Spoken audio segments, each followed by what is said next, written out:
दुर्गा जी, वो जो 17 सेकंड में अकबर का गोल हुआ था उसके बारे में आप बताएं। ওই একটা আমাকে পরশুন একটা থ্রু মারা বেড়ে দিল বৃষ্টি কাদা মাথাতে। আমি তো খুব ভালো দৌড়ে তখন ছিলাম, তখন খুব ভালো দৌড়ে আমি লেফট থেকে সেন্টার করে দিলাম, তখন আকবর গোল করে দিল। হেড দিয়ে গোল করেছিল। হেড করে গোল করলো।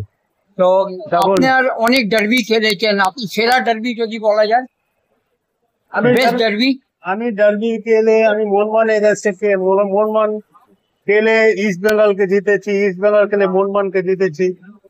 কোনো গোল মনে পড়ে? মোহনবাগান খেলার পরে তো মোহামেডানকে জিতলাম, মোহামেডান ফেডারেশন কাপ জিতলাম, ফেডারেশন কাপে আমরা দুটো গোল জিতেছি। আমি একটা গোল, আকবর একটা গোল, আমি একটা গোল আর শ্যাম থাপা একটা গোল করে জিতলাম ফেডারেশন কাপ। খুব ভালো। শ্যাম থাপা কোনো বলি মনে পড়ে আপনার, ব্যাক বলি? ওর একটা গোল করলো ইস্ট বেঙ্গল লেগেছে, গোল করলো ব্যাট বলি করে একটা গোল করলো শ্যাম থাপা এখানে। আর আপনাকে এশিয়ান পেলে বলেছিল, আপনি বিদেশে গিয়েছিলেন খেলতে। ওই ক্লাব লোকগুলো তো অনেক নাম দিচ্ছিল, আমি ওরকম খেলেছি বলে তো আমাকে নাম দিয়েছি, ওরকম তো অতটা নাম করতে পারলাম না। আমি যা কতটা পেয়েছি অতটা পেয়েছি, আমার পাওয়ার করছি। ইন্ডিয়ান জার্সিতে আপনার সেরা গোল যেটা মনে পড়ে? আমি ইন্ডিয়ান জার্সিতে 5 বছর পড়েছি, মারডাকা খেলেছি, বার্মা খেলেছি, প্রি অলিম্পিক और एशियन गेम्स खेलेছি, किंग्स कप खेलेছি। और कोई गोल याद है आपको? कोरियाते खेलेছি किंग्स कप।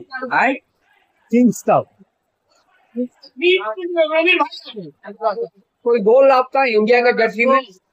इंडिया के মালয়েশিয়া সিঙ্গাপুর মালয়েশিয়াতে গোল আছে আর জাম্বিয়ার সঙ্গে খেলে গোল করলাম।